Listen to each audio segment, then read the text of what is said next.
3 hours after my husband threw me out into the freezing night, the phone in his kitchen rang, and it wasn't me on the other end. It was a detective. She told him his wife was lying in a hospital bed with a gash on her head, and that a gray SUV had been seen speeding away from where she fell. Elijah would walk into that hospital room expecting to find a liar. Instead, he'd find a truth he never let himself see coming.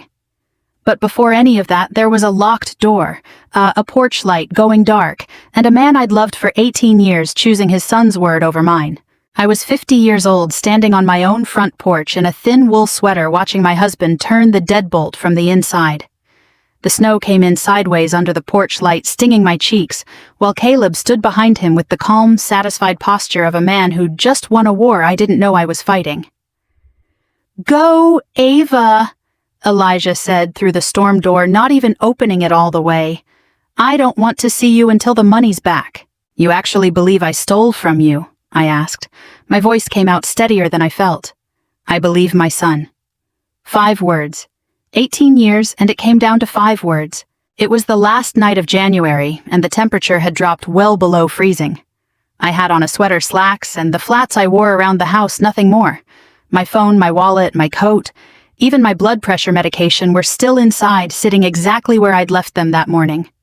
Caleb had gathered my things from around the house earlier that evening and locked them in our bedroom, telling his father I was getting ready to run. That a woman who wasn't planning to disappear wouldn't need her passport within reach. Elijah believed him. He gave me 10 minutes to leave and wouldn't let me back in for my phone, certain I'd use those minutes to erase evidence of something I hadn't done. I didn't scream. I didn't beg. I told Elijah as calmly as I could manage, with my teeth starting to chatter, that the bank was already investigating irregularities on the account, that I was the one who'd reported them. Caleb cut in before I finished the sentence. "Don't let her stall, Dad. She's been doing this for weeks." I looked at my husband's face in the porch light and understood in that instant that he had already reached his verdict. He hadn't asked me a single fair question. He'd simply handed down a sentence and expected me to serve it. I stepped back off the porch before he could call the police and claim I was the one causing a disturbance. The door locked behind me with a sound I felt in my chest more than heard. Standing there in the cold, I thought about all the years that had led to this moment.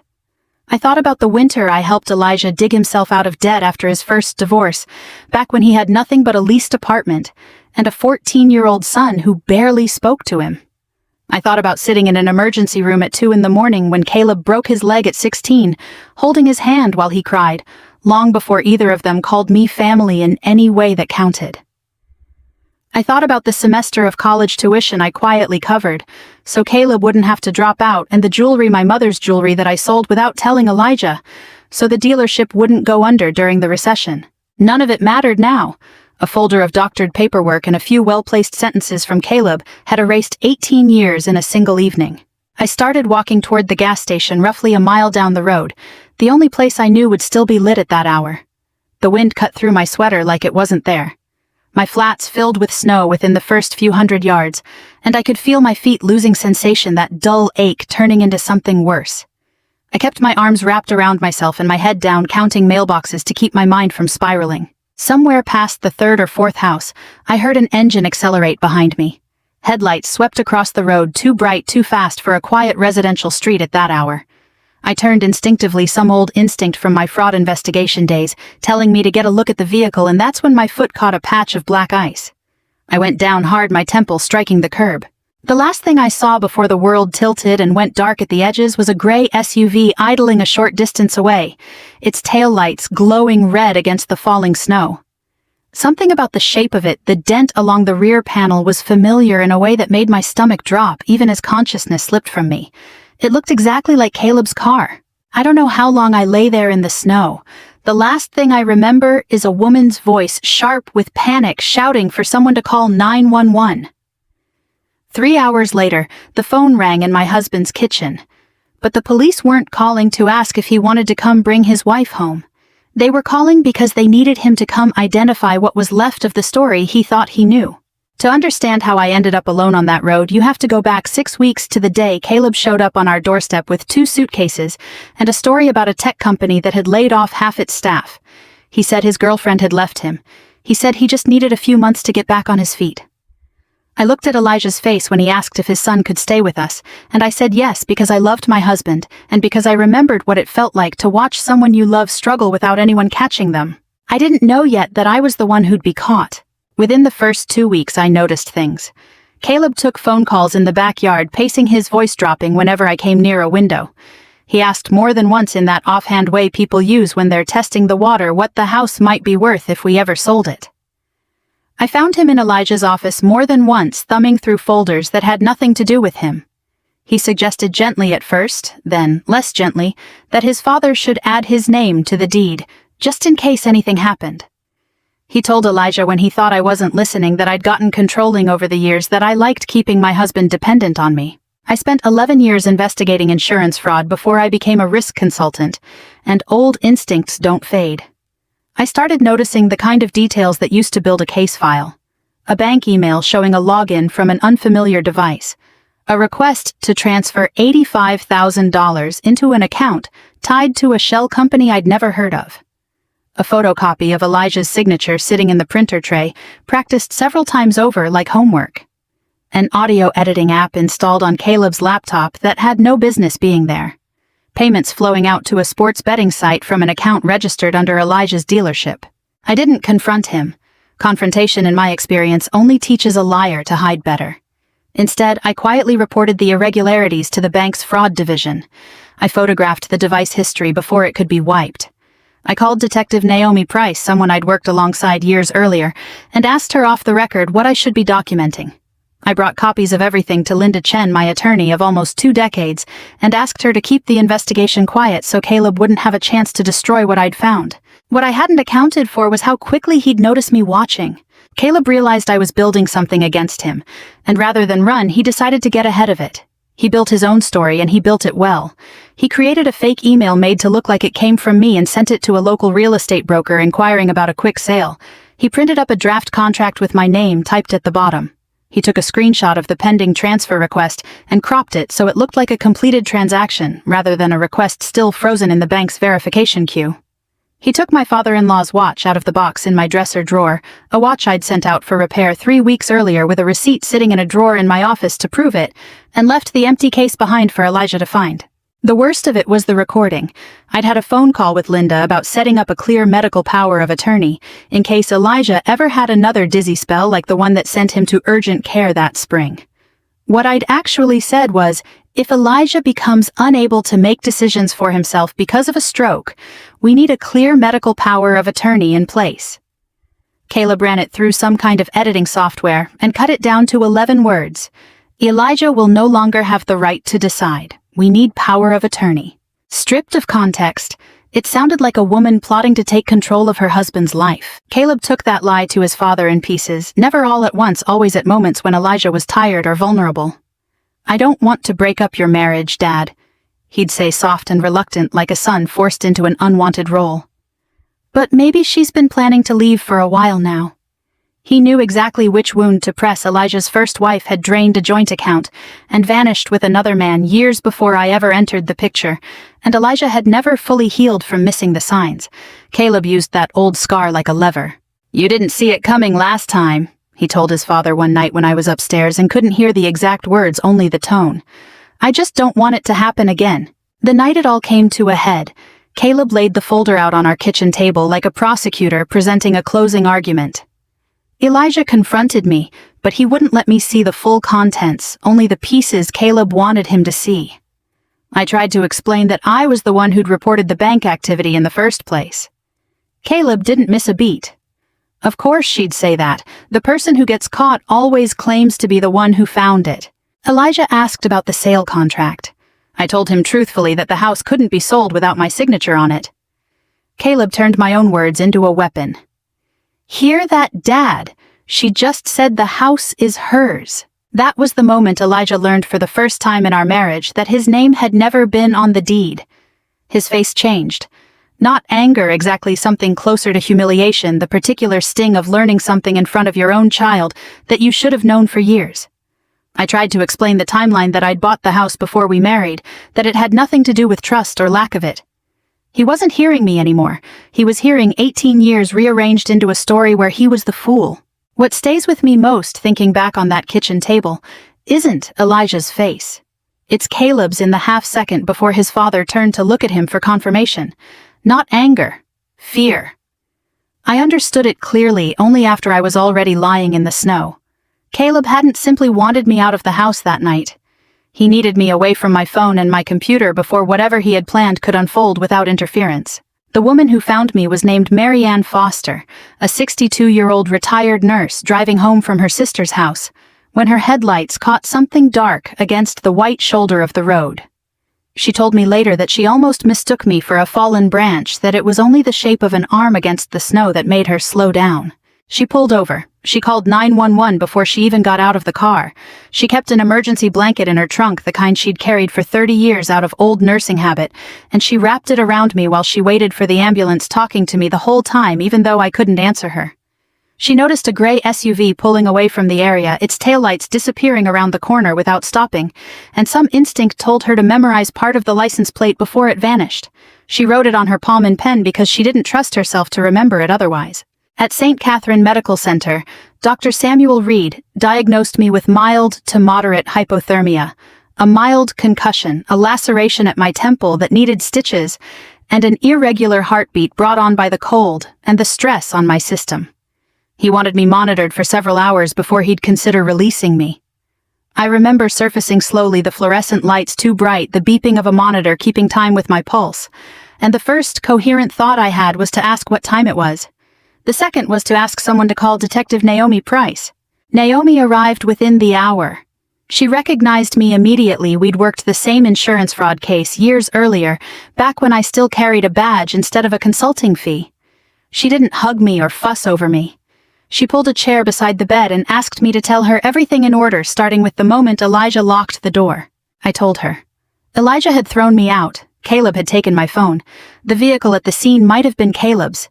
Caleb knew I'd been quietly working with the bank's fraud division, which meant he had a reason to want me isolated that night. Naomi didn't leap to conclusions. She told me plainly that it was entirely possible the SUV near the accident was a coincidence, that grief and fear have a way of making people see intention where there's only bad luck.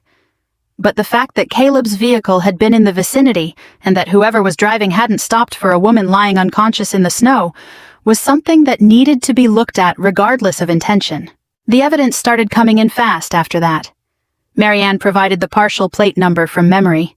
Footage from the gas station down the road showed a gray SUV matching Caleb's passing by within minutes of my leaving the house. Automated license plate readers confirmed the vehicle had circled back through the neighborhood before leaving again. The bank called to report that someone had just attempted to log into the flagged account and cancel the fraud investigation altogether. The login traced to a device registered to Caleb. With the risk that evidence could be deleted at any moment, officers moved quickly to secure an emergency warrant for his devices.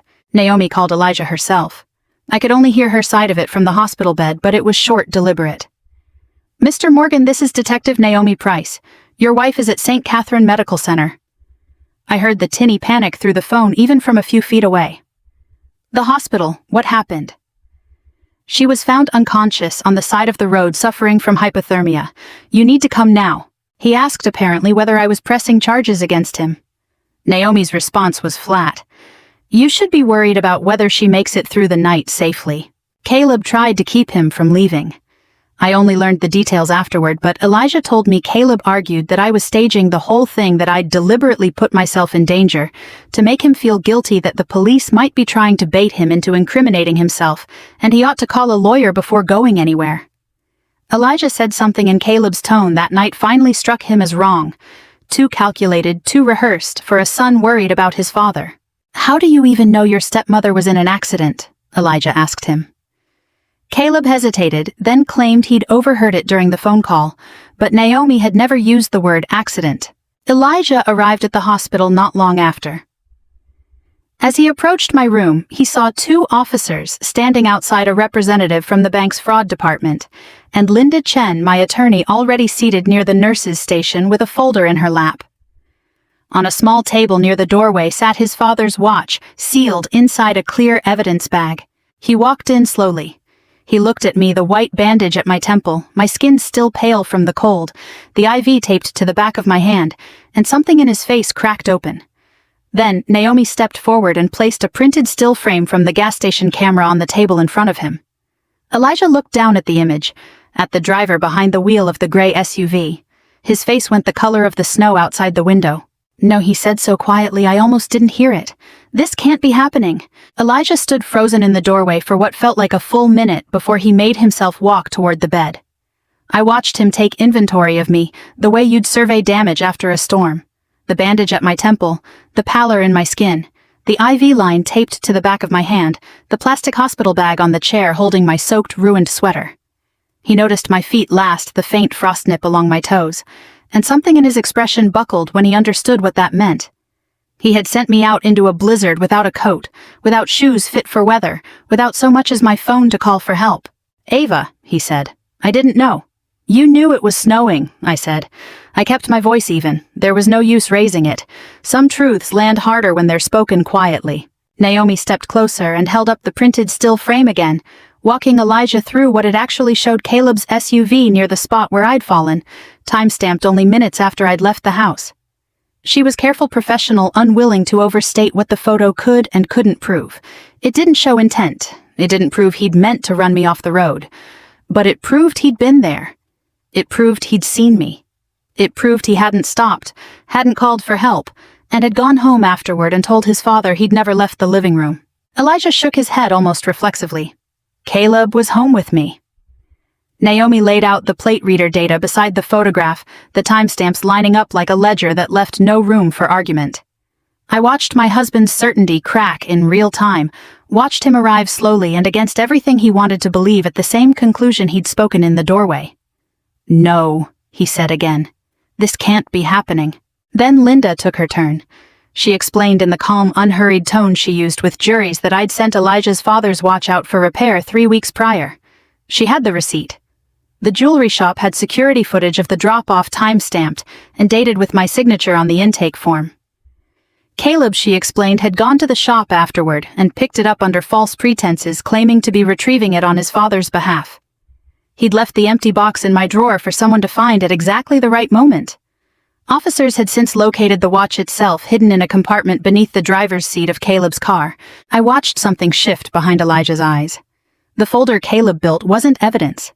It was a stage set. The bank's fraud representative spoke next, laying out the transaction Caleb had used as his centerpiece. I hadn't withdrawn $85,000. I'd reported the suspicious request myself days before Elijah ever saw a printed screenshot. The transfer had originated from Elijah's old tablet, a device he rarely used anymore. The verification code meant to confirm the transaction had been rerouted to a prepaid phone number linked to Caleb. The receiving account belonged to an LLC Caleb had registered using an old friend's name to keep his own off the paperwork. Elijah couldn't look at me directly anymore. He kept his eyes on the folder Linda had brought, as if staring hard enough might rearrange the facts back into the shape he'd believed that morning. He tried weakly to explain that Caleb's evidence had seemed convincing at the time. He said he'd only meant for me to be gone one night. He said he'd planned to come find me himself in the morning. I asked him the only question that mattered. "You turned off the porch light while I was still standing on it. Where exactly did you think I was supposed to go?" He didn't have an answer for that. I hadn't expected one. I want to be honest about something here because I think it matters more than the drama of the reveal itself. I didn't forgive him in that hospital room. I didn't feel a wave of relief wash the anger away just because the truth had finally surfaced. Caleb built the lie, yes. But it was Elijah's hand on the deadbolt. It was Elijah who chose not to ask me a single question before passing judgment. I said as much to him plainly without raising my voice. "Caleb built the lie, but you're the one who opened the door and pushed me out into it." He had no response to that either. Some silences say more than any apology could. Naomi's phone rang before the moment could stretch any further. She stepped a few feet away to take the call, her expression sharpening as she listened. When she came back, she told us the search team had gone through Caleb's room at the house. What they found went beyond anything any of us had expected. A copy of the deed to our house, my name circled in pen like a problem to be solved. Sheets of paper covered in Elijah's signature, practiced over and over until it was nearly convincing. A drafted contract transferring ownership of the house into Caleb's name. An unsent email to a lending company still sitting in the drafts folder. and beneath all of it a life insurance policy newly issued $750,000 written on Elijah's life. The sole beneficiary was Caleb. Elijah's signature was on that policy too. It was forged just like everything else. Naomi laid it out for us methodically, the way she must have laid out 100 cases before mine, careful not to speculate beyond what the evidence actually supported. Caleb hadn't set out simply to steal $85,000. That figure was only the opening move. The plan, once you saw all its pieces lined up together, had 4 stages. First, convince Elijah that I was the one betraying him. Second, get me out of the house and cut off my access to my phone and computer before I could interfere. Third, persuade Elijah to sign over financial power of attorney framed as a way to protect himself from a wife who could no longer be trusted. Fourth, use that authority to borrow heavily against the house and the dealership. What Caleb hadn't accounted for was the ground he thought he was standing on. The house was never Elijah's to mortgage. I'd bought it in 2002, years before Elijah and I ever met, and my name alone remained on the deed. The equity Elijah had contributed over the years existed under a separate financial agreement Linda had drawn up early in our marriage, protecting both of us. The dealership carried debt I'd conditionally guaranteed, and Linda already had documents prepared to revoke that guarantee the moment fraud was confirmed. Caleb had built an elaborate scheme on top of a foundation that had never belonged to him. Naomi played the full, unedited recording of my call with Linda, the one Caleb had cut down to 11 damning words. In the original, I was talking about setting up a clear medical power of attorney after Elijah's dizzy spell that spring. I want Elijah to keep making his own decisions for as long as possible, my recorded voice said. The power of attorney should only take effect if he loses the capacity to think clearly for himself. Caleb had sliced off the first half entirely, leaving only a sentence that sounded like a woman scheming to strip her husband of his rights. Hearing the full version played back in my own voice in that sterile hospital room was its own kind of vindication. It didn't feel like triumph. It felt like exhaustion. The financial picture that emerged from the search was staggering. Caleb owed more than $140,000 spread across 3 private lenders who didn't extend the kind of patience banks did. He'd used dealership paperwork as collateral without Elijah's knowledge. One lender had given him a week to produce $60,000, or face consequences he clearly didn't want to describe to police. He believed with the kind of desperate logic debt produces that mortgaging our house would solve everything. There was resentment tangled up in the desperation too. 3 months earlier, I'd refused to hand him cash to cover a gambling debt. I'd told him calmly that I'd pay for treatment for a real program, but I wouldn't fund the habit itself. "I'll pay for you to get help," I'd said. "I won't pay for you to keep betting." He told his father afterward that I hated him, that I wanted him gone from the family entirely.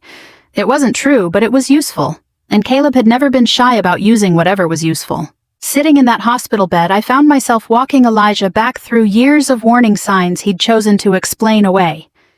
Caleb taking his father's credit card without asking, lying about finishing his degree, borrowing money from his aunt, and then denying it to her face. A car accident while driving under the influence that Elijah quietly paid to settle rather than let his son face any real consequence. "You didn't protect Caleb," I told him. "You taught him that every consequence could be paid off by his father." I watched that land harder than anything else I'd said all night. Harder than the forged signatures. Harder than the insurance policy. A man can absorb evidence of a crime more easily than he can absorb the idea that he